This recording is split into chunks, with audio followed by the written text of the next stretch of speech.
Jammu Kashmir ICDS में काम कर रहे सुपरवाइजरों ने आज प्रेस कॉलोनी श्रीनगर में एहतजाज दर्ज किया। एहतजाजियों का कहना था कि इन्हें 9 महीने से तनख्वाहें वागुजार नहीं की गई। उन्होंने कहा कि वो बेहद परेशान हैं और फीस अदा न करने पर बच्चों को स्कूल से निकाला जा रहा है। उन्होंने मुतालिका महकमे से फौरी तौर पर तनख्वाहें अदा करने की मांग की। हेडक्वार्टर्स है, जो हमारे ICDS सेंटर्स है, जहाँ पे हमारे बच्चे छोटे कैटर हो रहे हैं, हम उन ICDS सेंटर्स को लॉक कर देंगे और उसकी पूरी जिम्मेदारी हमारी सरकार पे होगी। महकमे तालीम में काम कर रहे कंटिंजेंट पेड वर्कर्स ने आज प्रेस इनक्लेव श्रीनगर में अपनी मांगों को लेकर एहतजाज दर्ज किया। मुजाहिरीन ने इल्जाम आयद किया कि महकमे तालीम ने 20 बरस कबल अराजी हासिल करते वक्त जो वादे किए थे इसे आज तक पूरा नहीं किया गया। मुजाहिरीन ने कहा कि इन्हें अक़ल तरीन उजरत से भी महरूम रखा गया। इन अफराद ने इंतबाह दिया कि मांगे अगर पूरी ना हुई तो वो एहतजाज में मजीद शिद्दत पैदा करेंगे। यहाँ इसलिए जमा हुए कि हमारे साथ पिछले 20 सालों से जो नाइंसाफ़ी हो रही है, हमने बहुत बार यहाँ मीडिया की वसादत से भी और इस प्रेस कॉलोनी में आकर भी और अपने हायर अथॉरिटी के पास भी गए हैं कि हमारा जो मसला है उनको हल करो, मगर आज तक हमारी बात कोई सुनता नहीं, न सुना है, न किसी ने सुनी है, न सुनता है। हमारे जो मसले इस वक्त पीछे हैं वो है मिनिमम वेजेस कंटीजेंट पेड के लिए। जिस तरह बाकी डिपार्टमेंट को इनको लेबर रेट दिया है, हम भी चाहते हैं कि हमें। उधर Jammu Kashmir senior contractors coordination committee ने आज श्रीनगर में एहतजाज दर्ज किया। कॉन्ट्रैक्टर्स का कहना है कि मुख्तलिफ सरकारी महकमों में काम मुकम्मल करने के बावजूद इन्हें अदायगियों से महरूम रखा गया। इन्होंने कहा कि साल 2014 से इनकी पेमेंट अदा नहीं की गई। मुजाहिरीन ने मजीद कहा कि वादी में नामसाद हालात की वजह से कई मरतबा इंटरनेट खदमात मुअत्तल रहती हैं और ऐसे में ई टेंडर करना मुनासिब नहीं है। सियासी सरकार, उसके बाद गवर्नर इंतजामिया, अब चूँकि सदर राज का निफाज रियासत में अमल आवरी में है, तो मैं गुजारिश कर रहा हूँ कि अपने राष्ट्रपति जनाब रामनाथ कोविंद साहब से कि ये दोनों गवर्नर इंतजामिया भी और सियासी सरकारों के जिम्मेदारान भी हमारी जायज़ पेमेंट जो हमारे मुकम्मल किए गए काम है, सारी पेमेंट्स जो बढ़ते बढ़ते 500 करोड़ तक पहुँच गई है, हमारी बंद पड़ी है। इसीलिए हम एहतजाज पर यहाँ बैठे। Jammu Kashmir labours workers union के सदर जाजिब खान का कहना है कि तामीराती काम अंजाम देने वाले मजदूरों की फलाह बहबूद के लिए हुकूमत कोई इकदाम नहीं कर रही है। जाजिब खान ने श्रीनगर में वर्कर्स की एक कॉन्फ्रेंस में शिरकत के बाद मीडिया से बातचीत करते हुए कहा कि मजदूर शदीद सर्दी में भी शाहराहों और टनल्स में काम कर रहे हैं, लेकिन इनके साथ हर तरह पर नाइंसाफी हो रही है। बानिहाल से लेकर जम्मू तक जो टनल बन रही है, चाहे रेलवे में या टनल जो टनलें बन रही हैं, रोड बन रहा है, उस पर जितने लेबर काम कर रहे हैं, उन सब लेबरों के साथ बड़ी प्रॉब्लम है।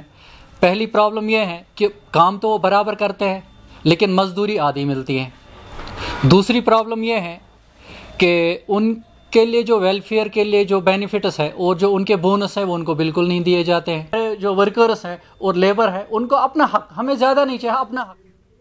इस्लामिक यूनिवर्सिटी अवंतीपुरा के शोबे इस्लामिक स्टडीज की जानिब से इंटरनेशनल अरबी दिन मनाया गया। इस हवाले से एक सेमिनार का इनेकाद किया गया। इसमें यूनिवर्सिटी के तलबा की एक खासी तादाद ने शिरकत की। मुकर्रिरीन ने अरबी जबान को सीखने और बोलने पर जोर दिया। उन्होंने कहा कि अरबी भी एक अहम जबान है।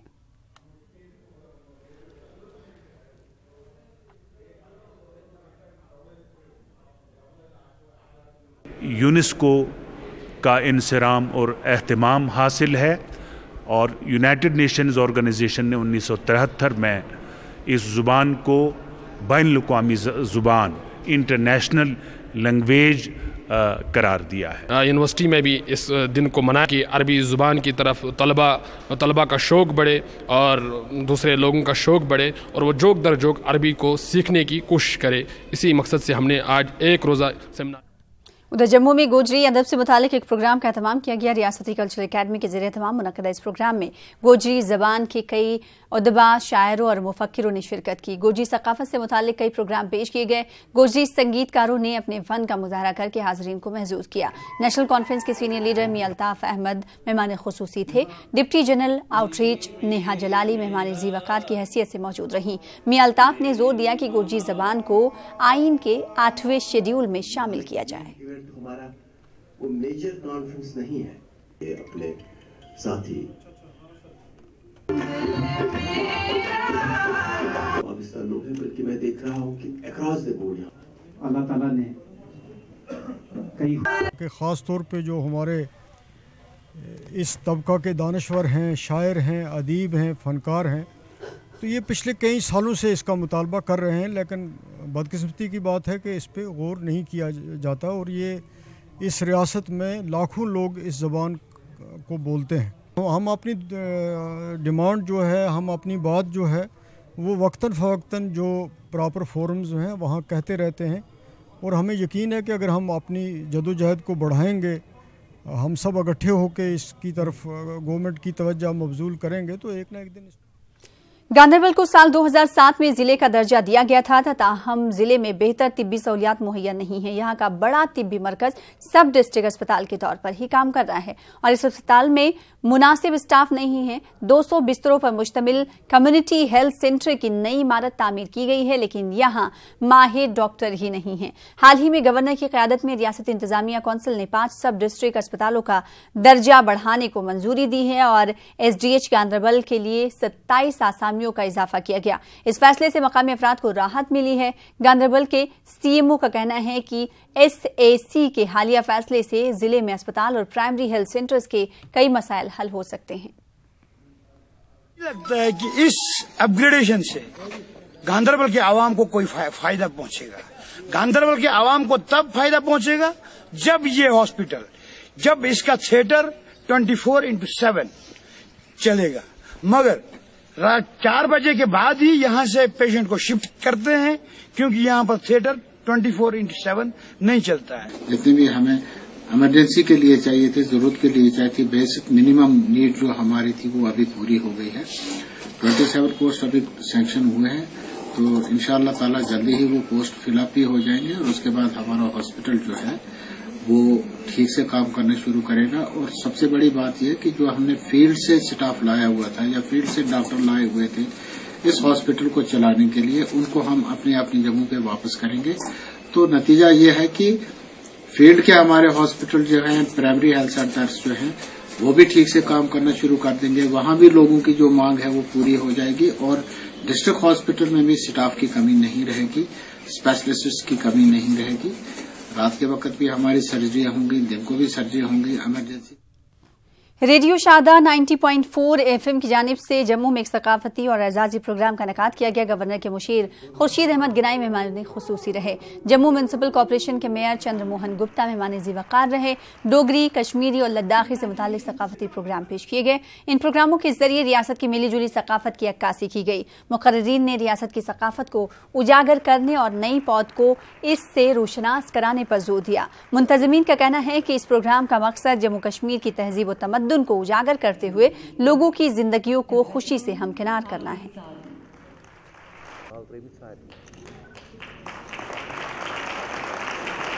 If he's among us, she doctor and she said, I don't want any scan because my Dr. Chaudhary has told me that I'm fine.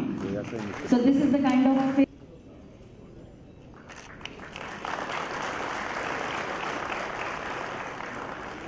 Shri अवतार कृष्ण जोशी जी। ये आप सबका है भैया, ये आप सबके लिए है। वही मिशन था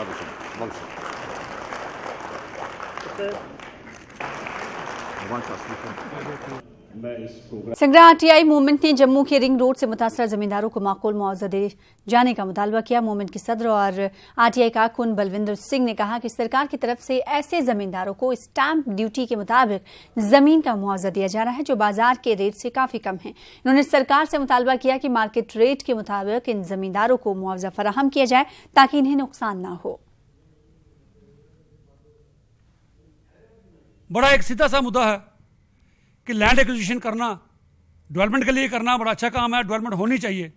और किसी भी किसान को मैं समझता हूं या किसी भी उस शख्स को जिसकी लैंड एक्वायर की जा रही है उसको इस चीज़ के लिए ऑब्जेक्शन नहीं है कि लैंड क्यों ली जा रही है, क्योंकि वो पब्लिक की डेवलपमेंट के लिए उसके बेनिफिट के लिए है, किसी को इतराज़ नहीं। लेकिन जिसकी ज़मीन की कीमत 40 लाख 50 लाख रुपया कनाल है, आप उसको स्टैंप ड्यूटी के हिसाब से पैसा दोगे तो वह उसको कैसे एक्सेप्ट करेगा। यहाँ पर हमारी रियासत में स्टैंप ड्यूटी रेट में और मार्केट वैल्यू में बहुत बड़ी डिस्पैरिटी है। अगर कहीं स्टैंप ड्यूटी 1 लाख रुपया है तो उसकी मार्केट वैल्यू 10 लाख रुपया ज़मीन की है। तो आज जिस किसान की ज़मीन अगर ये RSपुरा में ले रहे हैं 1.5 लाख रुपये हिसाब से, अगर 4 कनाल ज़मीन किसी किसान की है इसको वो दे रहे हैं 6 लाख रुपया।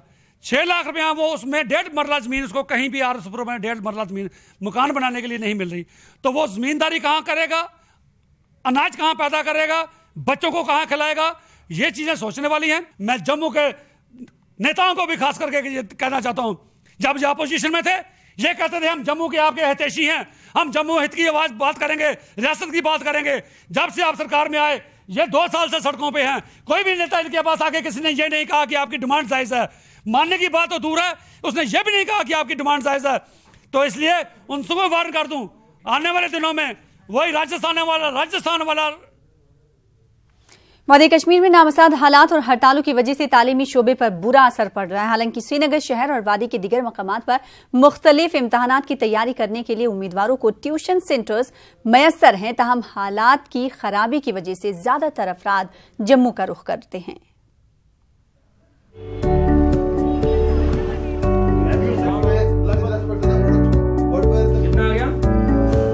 वादी कश्मीर के बच्चे अपना मुस्तकबिल संवारने और मुख्तलिफ इम्तिहानात में अच्छी कारकर्दगी का मुजाहरा करने के लिए काफी मेहनत तो करते हैं, ताहम वादी में जारी नावसाद हालात की वजह से यहाँ के बच्चों की तालीम मुतासिर हो रही है। अगरचे श्रीनगर शहर और वादी के दीगर मकामात पर कई निजी ट्यूशन सेंटर्स कायम हैं, ताहम हालात ठीक न रहने की वजह से बच्चों की पढ़ाई मुतासिर हो रही है। वादी के कई तलबा मौसम सरमा में जम्मू का रुख करके यहाँ कायम मुख्तलिफ ट्यूशन सेंटरों में बिला किसी खलल के अपनी तालीम जारी रखते हैं। इनका कहना है कि इन्हें यहाँ अच्छा माहौल मिलता है और अपनी तालीम पर तवज्जो मरकूज कर पाते हैं। वहाँ पे तो हालात अभी बहुत ख़राब है सर, बहुत इफेक्ट पड़ रहा है सर। वहाँ पे स्टूडेंट स्पेशली जो मतलब स्कूल जा रहे हैं छोटे बच्चे, उन पे पड़ रहा है सारे, मतलब ऊपर यूनिवर्सिटी ग्रेजुएट लेवल के सब पे इफेक्ट पड़ रहा है सर। एक्चुअली यहाँ पे पढ़ने आए हैं, ट्यूशन के लिए आए, हम बैंकिंग एग्ज़ाम की ट्यूशन कर रहे हैं और बहुत अच्छा पढ़ाते हैं यहाँ पे सर। हमें फ़ायदा मिला यहाँ पे आने के, क्योंकि वहाँ पे स्ट्राइक रहती है, हम वहाँ पे मतलब पढ़ नहीं पाते हैं। कश्मीर में हालात बहुत बुरे हैं, लेकिन जिस तरह से हम यहाँ आए, यहाँ हमें बहुत सपोर्ट मिला है इंस्टीट्यूट की तरफ से और स्टूडेंट्स की तरफ से, बढ़िया सपोर्ट मिला है हम पे। अभी तक कोई भी जो कॉन्सेप्ट है कश्मीर में जम्मू के लिए वो बिल्कुल भी नहीं है, वो सब फेक है। आपस में काफ़ी फ्रेंडशिप है और इंस्टीट्यूट भी हमारा काफ़ी अच्छा है। यहाँ पे जो कल्चर हम एक दूसरे का समझते हैं अच्छे से, और हम कुछ डिस्कशन भी वगैरह हमारी होती है आपस में। तो कुछ ना कुछ, हम खुद भी जम्मू कश्मीर से हैं तो हमें अच्छा लगता है कि हम कश्मीर का भी कुछ समझ रहे हैं और वो हमारे से कुछ यहाँ जम्मू के बारे में कुछ ज्ञान लेते हैं, नॉलेज लेते हैं। जम्मू में कायम मुख्तलिफ ट्यूशन सेंटरों के मुंतज़मीन का कहना है कि वो वादी से आने वाले बच्चों को मेयारी तालीम फराहम करने के लिए इनके शेड्यूल के मुताबिक ही क्लासों का एहतमाम करते हैं। सबसे पहले हमारे पास जो बच्चे एडमिशन्स के लिए आते हैं कश्मीर से पर्टिकुलरली, तो उनकी बड़ी प्रॉब्लम्स होती हैं। जैसे वहाँ पर हमें पता है बिकॉज ऑफ एक अनसर्टेनिटी है, पॉलिटिकल अनसर्टेनिटी की वजह से बच्चों की पढ़ाई बहुत इफेक्ट होती है। सो जबकि बच्चे बहुत अच्छे हैं, all of them are willing to study, मगर lack of infrastructure plus lack of facilities की वजह से, कुछ माहौल का भी है जिसकी वजह से बच्चों को प्रॉपरली वहाँ नहीं मिल पाता सपोर्ट। सो हमारा एम यहाँ पर यही होता है कि बच्चों को क्वालिटी एजुकेशन दी जाए with in the time frame, because वो बच्चे एक पर्टिकुलर टाइम के लिए आते हैं। सो अकॉर्डिंगली हम उनके लिए डिज़ाइन करते हैं जो प्रोग्राम्स होते हैं हमारे पास, सो उनकी प्रॉब्लम्स को मद्देनजर रखते हुए। वादी कश्मीर के बच्चों के मुस्तकबिल को ताबनाक बनाने और इन्हें तालीम से आरास्ता करने के लिए समाज के हर फर्द को आगे आकर वादी के हालात को बेहतर बनाने के ज़िम्न में काम करने की जरूरत है। पुरअमन माहौल में ही बच्चे अपनी पढ़ाई को पूरा करके अपना और अपने मुल्क का नाम रोशन कर सकते हैं। न्यूज़ 18 उर्दू के लिए जम्मू से अंकित भट्ट की रिपोर्ट।